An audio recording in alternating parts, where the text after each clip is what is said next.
Confiança. Uma palavra tão pequena, mas que, em 4 textos antigos, se torna o ponto de virada para reis, para nações inteiras.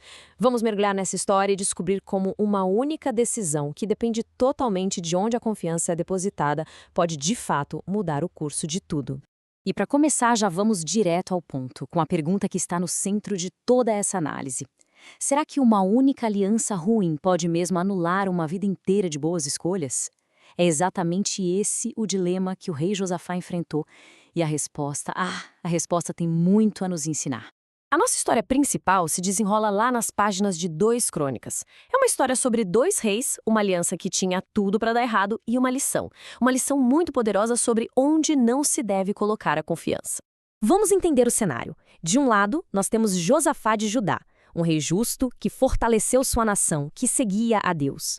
Do outro, Acabe de Israel, um rei perverso que desviou o seu povo para a idolatria. E mesmo com essas diferenças gigantescas, o que eles fazem? Formam uma aliança, unidos por laços de família e um inimigo em comum. O palco para o conflito estava pronto. Antes de irem para a batalha, Acabe reúne seus profetas. E não são poucos, não, são 400. E todos eles, em uma só voz, prometem uma vitória fácil, esmagadora. Mas Josafá, ele sente que tem alguma coisa errada ali. E ele faz a pergunta-chave. Não tem mais nenhum profeta do Senhor por aqui. Meio a contragosto, Acabe chama o único homem que ele sabia que falaria a verdade, mesmo que o odiasse por isso: Micaías. E a profecia de Micaías é o completo oposto. É sombria, é direta. Vi todo o Israel espalhado pelas colinas como ovelhas sem pastor. O mais interessante aqui é esse contraste absurdo. De um lado, 400 vozes de otimismo fácil, do outro, uma única voz trazendo uma verdade bem inconveniente. A decisão de em quem acreditar definiria todo o resto. E na batalha, a profecia se cumpre do jeito mais irônico que se possa imaginar. Acabe, que estava disfarçado para se proteger, é atingido e morto por uma flecha disparada ao acaso. Enquanto isso, Josafá, com suas roupas reais, quase é morto por engano e só se salva no último segundo porque clama a Deus. A consequência da sua aliança mal pensada quase lhe custou tudo.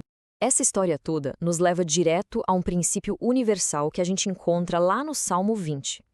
A experiência de Josafá é um exemplo perfeito na prática do que esse salmo ensina sobre qual é a verdadeira fonte de segurança. E aqui está o verso central. Alguns confiam em carros e outros em cavalos, mas nós confiamos no nome do Senhor, nosso Deus. Carros e cavalos, na época, representavam o auge do poder militar. A tecnologia de ponta, a força bruta. Josafá confiou na aliança militar com Acabe, ou seja, nos seus carros e cavalos, e quase pagou o preço máximo por isso. Este gráfico aqui ilustra a ideia do Salmo de um jeito perfeito. A confiança na força humana, seja militar, financeira ou política, é algo temporário, frágil. Em contraste, a confiança numa fonte divina é duradoura e, no fim das contas, muito mais segura. Agora, vamos sair um pouco das grandes batalhas e ir para a sabedoria do dia a dia. Como esse princípio de confiança se aplica nas nossas decisões de conflitos pessoais? Bom, o livro de Provérbios dá uma orientação muito prática sobre isso. Provérbios 20, versículo 3, mostra 2 caminhos bem claros. O caminho do tolo, que é o de entrar de cabeça em qualquer briga, e o caminho da honra, que, pelo contrário, é o de evitar a contenda. Josafá, ao se aliar com Acabe, escolheu entrar numa briga que não era dele, ilustrando perfeitamente essa escolha pelo caminho do conflito, em vez da honra de se manter fora dele. E agora a gente eleva essa discussão ao seu ponto mais alto. Esse conceito de confiança encontra sua expressão máxima na carta de Paulo aos Romanos, onde ele conecta isso diretamente à salvação. O ponto central aqui é a ideia de justiça pela fé. O que isso significa é um estado de estar em paz com Deus, mas não por causa de ações, de linhagem ou de méritos. É algo que vem simplesmente através da crença e da confiança. Romanos 10, versículo 9, simplifica isso em 2 etapas que estão totalmente ligadas. Uma confissão que vem de fora e uma crença que vem de dentro. Declarar com a boca que Jesus é Senhor e acreditar no coração que Deus o ressuscitou dos mortos. É a expressão máxima de transferir a confiança de si mesmo para Deus. E a beleza dessa promessa até no alcance dela. Todo aquele que invocar o nome do Senhor será salvo. A palavra-chave aqui é todo aquele. Não é só para reis, profetas ou um grupinho seleto, não. É uma oferta aberta para qualquer um que escolha colocar sua confiança nesse lugar.